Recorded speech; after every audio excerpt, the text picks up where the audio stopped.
नमस्कार दोस्तों, आज की जो कहानी है छत्तीसगढ़ की रहने वाली एक लता नाम की लड़की की है।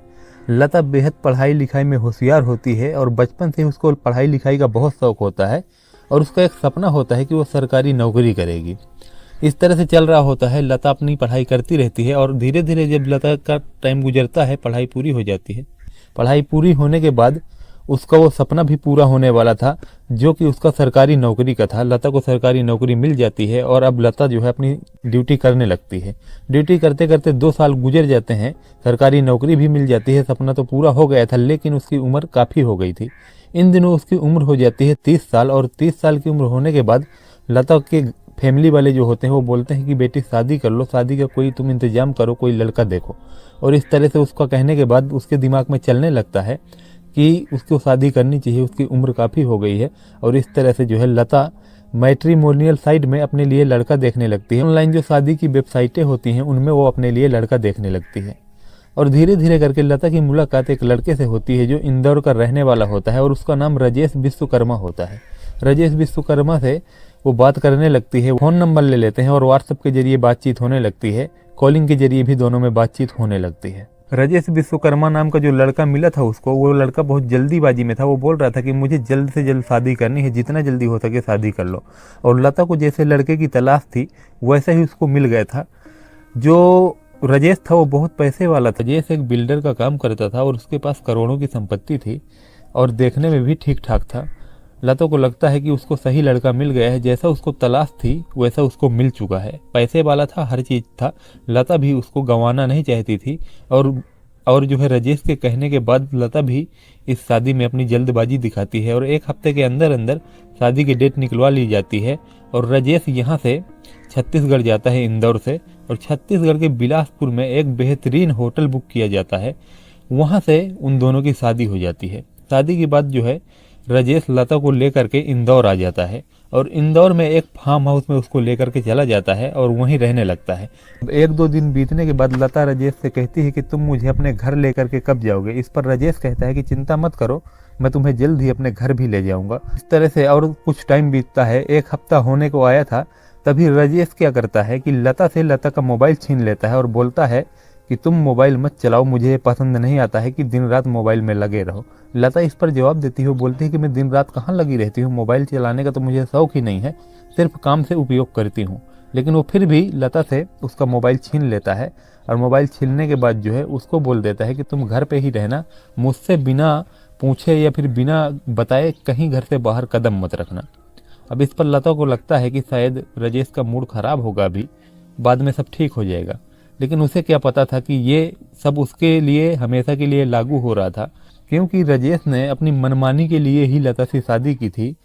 राजेश पहले से ही शादीशुदा था और उसके जो है 3 बच्चे भी थे।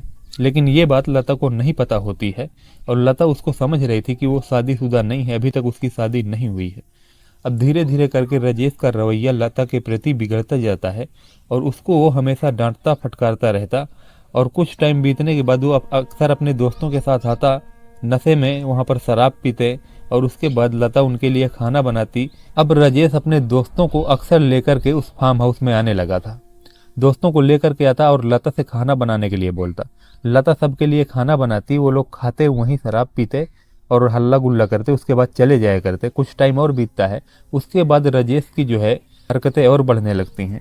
अब राजेश अपने किसी न किसी दोस्त को लेकर के आता, वहाँ पर उसको जो है दारू पिलाता। दारू पिलाने के बाद लता को खाना बनाने के लिए बोलता, लता सबके लिए खाना बनाती। उसके बाद लता से ये डिमांड करता वो कि मेरे दोस्तों के सामने डांस करना है। इस पर जो है लता पहले तो बहुत झिझक रही थी, उसने कई बार अपने पति को मना किया कि ये सब अच्छी बात नहीं है। जब वो नहीं मान रहा था तो मजबूरी में लता उन सब के सामने डांस करती है। इस तरह से चल रहा होता है। अब धीरे धीरे करके राजेश की जो डिमांड थी और ज़्यादा बढ़ने वाली थी। राजेश फिर से किसी न किसी नए दोस्त के साथ आता और उसके बाद लता को खाना बनाने के लिए कहता, वो सबके लिए खाना बनाती है और उसके बाद वो बोलता है कि डांस करो। तो वो सोचती है कि इसका रोज़ का काम है, ऐसे ही करता है। वो सोचती है चलो थोड़ी देर डांस कर दूंगी, उसमें क्या है, इसका तो रोज़ का काम है। और जाती है, वो डांस करने लगती है। इस पर राजेश उसको रोकता है और बोलता है ऐसे नहीं चलेगा, तुम्हें डांस मैं जिस तरह बोलूँगा उस तरह करना पड़ेगा। और उसको जो है एक गंदा वीडियो दिखाता है। उस वीडियो में बिना कपड़ों के डांस करते हुए दिखाया जा रहा था। वैसे ही डांस करने के लिए वो लता को मजबूर करता है। लता इस पर जो है बहुत झगड़ती है राजेश से। वो बोलती है कि मुझसे ये सब नहीं होगा। उसके बाद जो है राजेश के जो दोस्त होते हैं और खुद राजेश बंदूक की नोक में उससे वैसे ही डांस कराते हैं बिना कपड़ों के, और रात भर वो नाच चलता है। इस तरह से लता की जो ज़िंदगी होती है वो नर्क बनती जा रही थी। वो वहाँ से निकलने के बारे में सोचती है। उसे लगता है कि वो बहुत गलत जगह फंस गई है और शायद वो कभी यहाँ से निकल ना पाए। इस पर जो है वो सोच विचार करती रहती है। लेकिन अगला दिन आता है और अगले दिन आने के बाद फिर से वो दोस्तों के साथ में आता है, और इस बार कई सारे दोस्त होते हैं और दोस्तों के साथ यही डिमांड करता है। लता को करना पड़ता है, उसके ऊपर पानी डालते हैं और उसको जो है रात भर नचाते हैं। और आज तो हद होने वाली थी, क्योंकि अब धीरे धीरे राजेश के जो दोस्त होते हैं वो सारी हदें पार करने लगते हैं।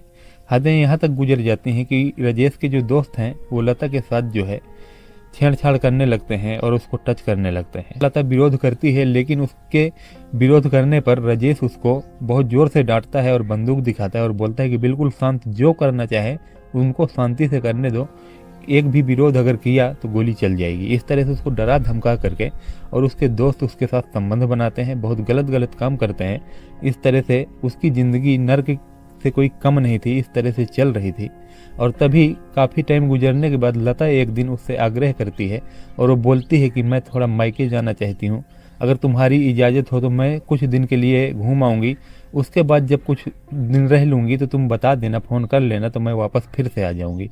इस पर जो है राजेश उस दिन नशे में नहीं था। उसे लगता है कि चलो ठीक है, वो बोल देता है कि ठीक है तुम चली जाना, लेकिन यहाँ जो भी कुछ हो रहा है इसके बारे में अपने घर वालों से या फिर किसी और से भी कुछ बताने की हिम्मत मत करना। अगर तुमने ऐसा करने का काम किया तो अच्छा नहीं होगा, ना तुम बचोगी, और अगर अपने घर वालों से बताया तो तुम्हारे घर वालों को मैं वहीं पे मरवा दूंगा। ऐसे करके वो बोलता है। इस पर लता काफ़ी डर जाती है, लेकिन उसे लगता है कि चलो फिलहाल यहाँ से निकला जाए जिसमें भलाई है, और लता वहाँ से निकल जाती है। निकलने के बाद लता सीधा अपने घर यानी छत्तीसगढ़ पहुँच जाती है। छत्तीसगढ़ पहुँचने के बाद वो घर में गुमसुम रहने लगती है। घर वालों को लगता है कि इसे क्या हुआ, ये कुछ किसी से बात क्यों नहीं करती है और हमेशा गुमसुम क्यों रहती है।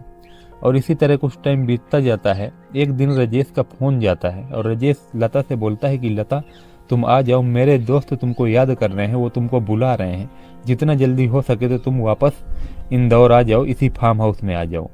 उसके बाद लता को बहुत गुस्सा आता है उस पर, और लता सीधा सीधा शब्दों में मना कर देती है। वो कहती है कि मैं उस नर्क में अब दोबारा नहीं आऊँगी, तुम्हें जो दिखाई दे तो करो। राजेश को बहुत गुस्सा आता है और वो बोलता है कि ठीक है, मैंने तुमको बोला था कि अगर मैं बुलाऊंगा तो तुमको आना पड़ेगा, अगर तुम नहीं आओगी तो फिर जानती हो मैं क्या करूँगा। वो बोल देती है कि तुम्हें जो दिखाई दे करो। कुछ टाइम गुजरता है और एक दिन लता के जो है फैमिली वाले भाई लोग बाजार जाते हैं, और बाजार जाने के टाइम में लता की फैमिली के ऊपर हमला हो जाता है। कुछ गुंडे होते हैं जो हमला कर देते हैं, और इस हमले में लता के भाई को हल्की फुल्की चोटें आती हैं। लेकिन जब इस हमले में नाकाम हमलावर वहां से भाग जाते हैं, इसकी जो है FIR थाने में दर्ज करवाता है लता का भाई और बताता है ऐसी ऐसी बात है। तो पुलिस जब जांच करती है और उन गुंडों को हिरासत में लेती है, तो उन गुंडों ने जो सच उगला था वो सुन करके लता के कान खड़े हो जाते हैं।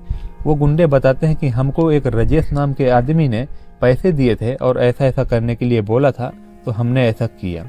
उसके बाद जो है राजेश के खिलाफ थाने में FIR दर्ज की जाती है छत्तीसगढ़ में ही, और एक पुलिस की टीम जो होती है वो इंदौर जाती है और इंदौर से राजेश को पकड़ती है। राजेश को पकड़ने के बाद लता के अब दिल में कुछ शांति आती है और वो पुलिस को वो सारी चीज़ें बताती है जो राजेश ने उसके साथ 1-1.5 साल 2 साल से घिनौना कृत्य किया था।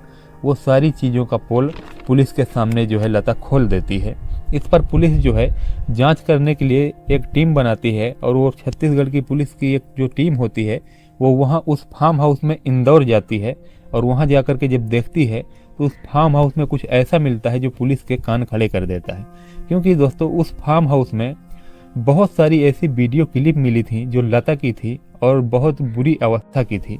वो सब पाने के बाद पुलिस को यकीन हो जाता है कि लता ने जो जो चीज़ें बोली है वो सब लता के साथ हुआ है और ये दरिंदगी इस आदमी ने की है। उसके बाद उसको जो है हिरासत में लेने के बाद उसके ऊपर सख्त कार्रवाई की जाती है और उसको जेल भेज दिया जाता है, और वो जेल में अब अपने कर्मों की सजा भोग रहा है। और इधर लता जो है अपने घर वालों के साथ हंसी खुशी रह रही है। वो तो किस्मत थी जो लता ने सही वक्त रहते वहाँ से निकल लिया और उसके बाद जो है उसके खिलाफ कार्रवाई कर दिया, वरना उसकी ज़िंदगी तो नर्क बन जाती। लता बहुत खुश है और अपनी जॉब फिर से वापस ज्वाइन कर लिया है उसने और अपने जॉब में लग जाती है। लता को समझ में आ गया है कि वो एक गलत इंसान के चक्कर में फंस गई थी, जो कि बहुत बुरा इंसान है। इधर जांच में पुलिस को ये भी पता चलता है कि राजेश बहुत सारे लड़कियों के साथ ऐसा उसने किया है और पहले से वो शादीशुदा है, 3 बच्चे भी हैं। जो उसकी पहली पत्नी है जिसके 3 बच्चे हैं, वो भी मीडिया को बताती है कि राजेश शुरुआत से ही ऐसा ही है और उसने पता नहीं कितनों के साथ गलत काम किया होगा, चोरी छुपे जो मुझे पता भी नहीं है, ऐसे ऐसे बहुत कांड उसने किए हैं।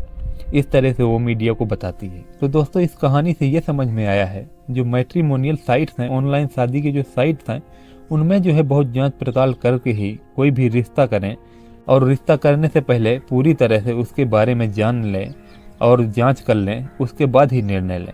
तो दोस्तों, ये कहानी सुनाने का उद्देश्य हमारा किसी की भावनाओं को ठेस पहुंचाना या आहत करना नहीं था। हम ज़्यादा से ज़्यादा लोगों तक जानकारी पहुंचाने का काम करते हैं, जागरूक करने का काम करते हैं। तो जानकारी पसंद आई है तो वीडियो को लाइक जरूर से कर लें, चैनल पर नए हैं तो सब्सक्राइब जरूर से कर लें, बेल आइकन प्रेस कर लें ताकि हमारे हर एक वीडियो का नोटिफिकेशन सबसे पहले आप तक पहुंच सके। तो चलिए मिलते हैं ऐसे ही नेक्स्ट स्टोरी के साथ, तब तक के लिए जय हिंद, जय भारत।